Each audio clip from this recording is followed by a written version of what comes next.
बिस्मिल्लाहिर्रहमानिर्रहीम अस्सलाम वालेकुम। How are students, I hope you'd be fine. Exercise 1B है, new syllabus mathematics book D1 की। हम इसके जो इनिशियल क्वेश्चंस हैं वो कर चुके हैं। अब हम आज करने वाले हैं एडवांस्ड लेवल के कुछ क्वेश्चंस। क्वेश्चन नंबर 9 पर आ जाइए, यहाँ पर मेरे साथ रहिएगा और वीडियो एंड तक देखिएगा, स्किप मत कीजिएगा।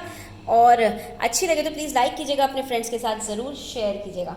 यहाँ पर हमारे पास स्टूडेंट्स कुछ स्टेटमेंट्स हैं, हमने उसके आंसर्स देने हैं। अब इस क्वेश्चन को सॉल्व करने से पहले मैं आपको ये बता दूं कि हमें डिविजिबिलिटी रूल्स याद होने चाहिए। डिविजिबिलिटी रूल्स क्या होते हैं कि कोई भी नंबर किसी भी नंबर से डिविजिबल है, यानी कंप्लीटली डिवाइड हो जाएगा या नहीं।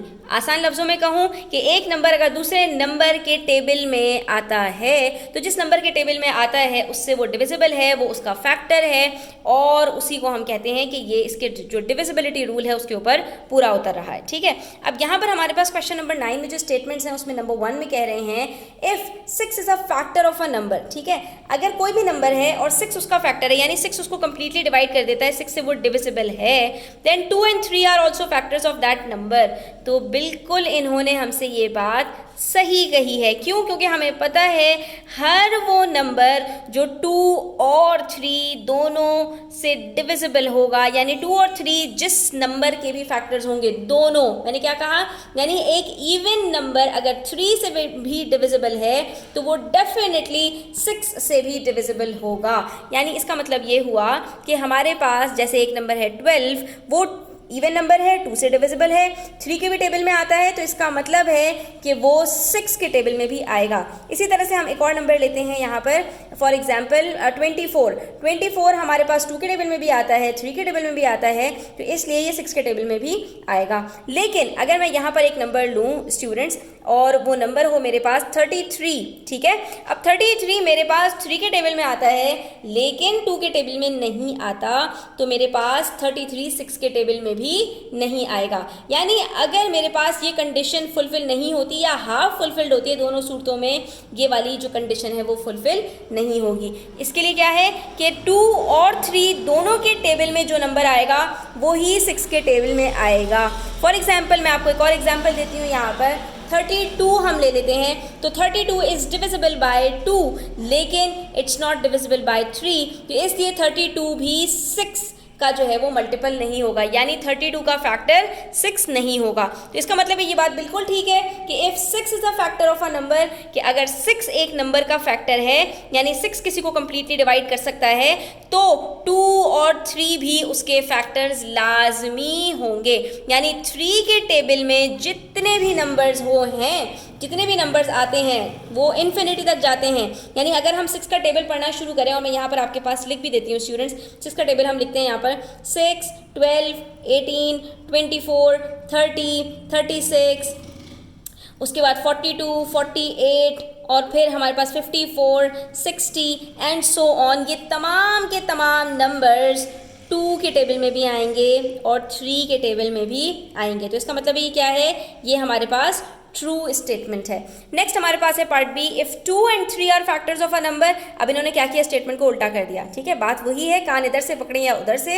इन्होंने कहा कि अगर कोई नंबर है जिसका 2 और 3 दोनों फैक्टर्स हैं, then 6 is also a factor of that number. तो जी हाँ, हमने यही बात तो अभी ऊपर डिस्कस की है कि हर वो नंबर जो 2 और 3 से डिविजिबल होगा वो 6 से डिविजिबल होगा, और हर वो नंबर जो 6 से डिविजिबल होगा वो 2 और 3 से भी डिविजिबल होगा। ठीक है, तो इसका मतलब ये हुआ स्टूडेंट्स, हम ये कह सकते हैं कि हर वो नंबर जो 6 से डिवाइड हो जाएगा वो 2 और 3 से डिवाइड हो जाएगा, लेकिन हर वो नंबर जो 2 से डिवाइड हो जाए या 3 से डिवाइड हो जाए, ज़रूरी नहीं है कि वो 6 से डिवाइड हो जाए। थोड़ी सी मुश्किल बात कह दी मैंने, लेकिन थोड़ा सा गौर कीजिएगा मेरी स्टेटमेंट पे और मुझे कमेंट सेक्शन में बताइएगा कि आपको इस बात से क्या समझ में आया। एनीवेज, ये वाली जो हमारे पास स्टेटमेंट है ये बिल्कुल ट्रू है। नेक्स्ट हमसे कह रहे हैं if 2 and 4 are factors of a number. अब यही बात हमसे 2 और 4 के लिए कह रहे हैं कि हर वो नंबर जिसका फैक्टर 2 और 4 हो, यानी तमाम के तमाम वो नंबर्स जो 2 के टेबल में भी आते हों और 4 के टेबल में भी आते हों, वो डेफिनेटली 8 के टेबल में भी आते होंगे। तो क्या ऐसी बात है, then 8 is also a factor of that number? तो जी नहीं, 8 का डिविजिबिलिटी रूल हमसे ऐसी कोई बात नहीं कहता।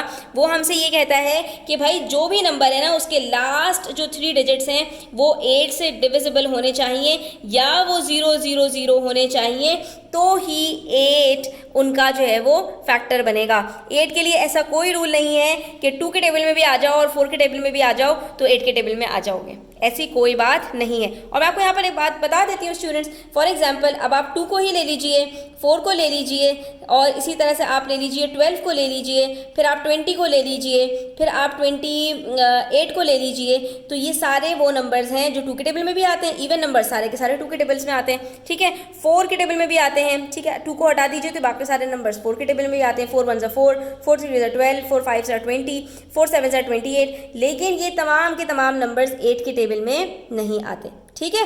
तो वो तमाम नंबर जो 2 और 4 के टेबल में आएंगे ज़रूरी नहीं है कि वो 8 के टेबल में भी आएँ, यानी 8 भी उनका फैक्टर बने, तो इसलिए ये हमारी स्टेटमेंट फॉल्स है। हाँ, अगर ये हमसे उल्टा कहते, हमसे अगर यहाँ पर ये कहते if 8 is a factor of a number, 8 अगर किसी नंबर का फैक्टर है, then 2 and 4 are also factors of that number, तो ये स्टेटमेंट हमारी बिल्कुल ट्रू हो जाती। जैसे कि यहाँ पर हमारे पास ये मिरर इमेज की जो इन्होंने जो है वो स्टेटमेंट दी थी स्टूडेंट्स, कि जब इन्होंने कहा कि 6 किसी का फैक्टर होगा तो 2 और 3 भी उसके फैक्टर्स होंगे। इसी तरह से जब उन्होंने उल्टा कर दिया कि 2 और 3 किसी के फैक्टर्स होंगे तो 6 भी उसका फैक्टर होगा, तो ये दोनों स्टेटमेंट हमारे लिए ट्रू थी। क्यों? क्योंकि 6 का डिविजिबिलिटी रूल हमसे कहता ही यही बात है। लेकिन यहाँ पर जो स्टूडेंट्स हमारे पास जो स्टेटमेंट्स हैं उसको हम वाइस वर्सा नहीं कर सकते। अगर हम ये कहते कि 8 किसी का फैक्टर है तो 2 और 4 उसके फैक्टर होंगे, यानी 8 के टेबल में जितने भी नंबर्स आते हैं वो सारे के सारे 2 और 4 के टेबल में आएंगे। देख लीजिए आप यहाँ पर, फॉर एग्जांपल मैं यहाँ पर लिख देती हूँ आपके पास 8 2 16, 8 3 24, 8 4 32, 8 5 40 एंड सो ऑन, ठीक है। तो ये सारे के सारे नंबर्स अगर आप देखें तो इवन है, 2 के टेबल में आएंगे, और ये सब के सब नंबर्स 4 के टेबल में भी आते हैं। 4 4 16, 4 6 are 24, 4 8 are 32, 4 10 are 40, 4 12 are 48 and so on. क्यों? उसकी वजह ये है स्टूडेंट्स, क्योंकि 8 4 का मल्टीपल है।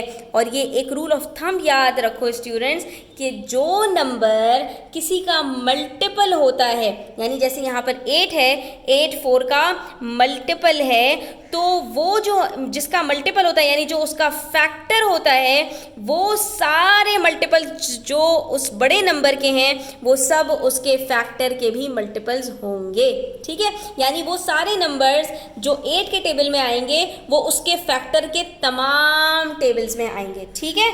अच्छा जी, उसके बाद हमारे पास ये स्टेटमेंट है if f is a factor of n, कि अगर f जो है n का फैक्टर है, क्या मतलब f के टेबल में n आता है, ठीक है।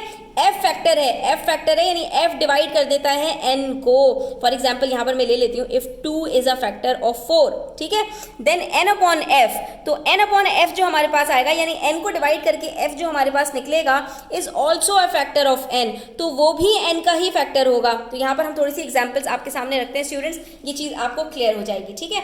यहाँ पर ये देखिए गौर से, इन्होंने हमसे कहा क्या, इन्होंने हमसे कहा कि f जो है वो फैक्टर है, ठीक है, और n हमारे पास मल्टीपल है, ठीक है। फैक्टर का मतलब यही है, n का फैक्टर का मतलब क्या है कि n मल्टीपल होगा और f फैक्टर होगा।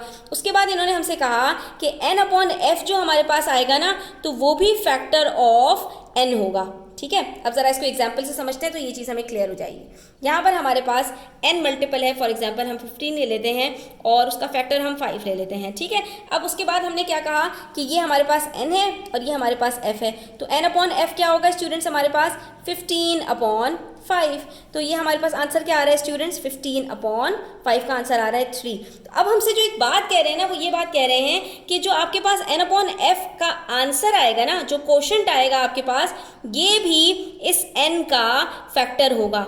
तो यहाँ पर ज़रा एक चीज़ समझिए स्टूडेंट्स, यहाँ पर अगर आप ये साइंस समझ जाएंगे ना इसकी, तो आपको ये बात समझ में आ जाएगी। अब मैंने एक नंबर लिया यहाँ पर 12, ठीक है, ये मेरे पास n है, सही है। अब मैं ज़रा n के फैक्टर्स निकाल रही हूँ, इन सारी चीज़ों को छोड़ दीजिए एक मिनट के लिए और ये समझने की कोशिश कीजिए कि n के फैक्टर्स मेरे पास क्या क्या हैं। सबसे पहले n मेरे पास 1 इंटू 12 आता है, ठीक है। ये मैं सिर्फ कॉमन फैक्टर्स निकाल रही हूँ इसके, कि इसके नॉर्मल जो हमारे पास फैक्टर्स होते हैं वो क्या है। मैं यहाँ पे प्राइम फैक्टर्स की बात नहीं कर रही, मैं यहाँ पर कॉमन फैक्टर्स की बात नहीं कर रही, कुछ भी नहीं, सिर्फ 12 किन किन नंबर से डिविजिबल है, किन किन नंबर्स के टेबल में आता है, मैं वो बात कर रही हूँ। 2 के टेबल में आता है, कब आता है 2 6 are 12, ठीक है। इसी तरह से 3 के टेबल में आता है 3 4 are 12। तो यहाँ पर जो मैंने नंबर्स लिखे हैं ना स्टूडेंट, अच्छा मैं और लिख देती हूँ यहाँ पर 4 3 are 12, ठीक है। उसके बाद 6 2 are 12 और इसी तरह से 12 1 जार 12।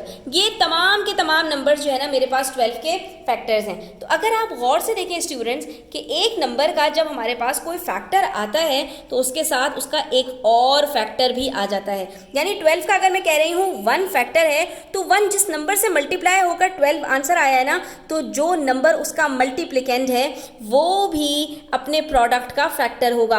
यानी कोई भी नंबर दो फैक्टर से मिलकर बनता है। समझ गए बात को कि कोई भी नंबर दो फैक्टर से मिलकर बनेगा, एक फैक्टर अकेला नहीं हो सकता उसका। इसीलिए हमारे पास जो प्राइम नंबर्स होते हैं ना स्टूडेंट्स, वहां पर भी हमारे पास कम से कम दो फैक्टर्स तो होते ही हैं। जैसे मैं अगर यहाँ पर आपके पास 13 कह रही हूँ कि 13 प्राइम नंबर्स हैं तो इसके भी दो फैक्टर्स तो हैं ही ना। 1 तो सबका ही फैक्टर होता है और इटसेल्फ भी अपना फैक्टर होता है। तो इसका मतलब ये हुआ कि कोई भी नंबर का अकेला कोई फैक्टर नहीं होता बल्कि उसके साथ साथ भी उसका एक फैक्टर होता है। ठीक है, और ये दोनों फैक्टर जब मिलते हैं तब वो नंबर हमारे पास प्रोडक्ट की सूरत में आता है। तो इसका मतलब क्या हुआ, 1 के साथ 12 भी 12 का फैक्टर है, 2 के साथ 6 भी 12 का फैक्टर है, यानी 2 भी फैक्टर है और 6 भी फैक्टर है। 12 के साथ 3 और 4 दोनों हमारे पास 12 का फैक्टर है और उसके बाद फिर हमारे पास रिपीटेशन शुरू हो जाती है। ठीक है, मैंने आपकी आसानी के लिए यहाँ पर लिख दिया। तो इसका मतलब ये हुआ कि अगर हमसे यहाँ पर कह रहे हैं कि n एक मल्टीपल है और n का जो फैक्टर है वो f है, तो अगर हम n को डिवाइड करते हैं f से, ठीक है, तो हमारे पास एक फैक्टर ही आएगा। क्यों? क्योंकि इन दोनों को मल्टीप्लाई करके ही तो n आया था हमारे पास। ठीक है, तो n को जब हम इससे डिवाइड करें तो जो आंसर आएगा वो भी n का फैक्टर ही होगा। अगर आपको ये बात समझ में आ जाएगी स्टूडेंट्स तो आपको ये बात खुद ब खुद समझ में आ जाएगी। अब यहाँ पर देखिए मैं आपको ये वाली बात एक्सप्लेन कर देती हूँ कि 12 को जब हम 1 से डिवाइड करेंगे तो 12 आएगा, ये भी फैक्टर, ये भी फैक्टर। इसी तरह से 12 को जब हम 2 से डिवाइड करेंगे तो हमारे पास 6 आएगा, तो ये भी फैक्टर, ये भी फैक्टर। इसी तरह से 12 को जब हम 3 से डिवाइड करेंगे तो हमारे पास 4 आंसर आएगा, ये फैक्टर, ये भी फैक्टर। इसी तरह से 12 को जब 4 से डिवाइड करेंगे तो आंसर 3 आएगा। तो आप ये देख रहे हैं जब भी एक मल्टीपल को अपने फैक्टर से डिवाइड करेंगे तो जो आंसर आएगा वो भी इसी मल्टीपल का फैक्टर होगा।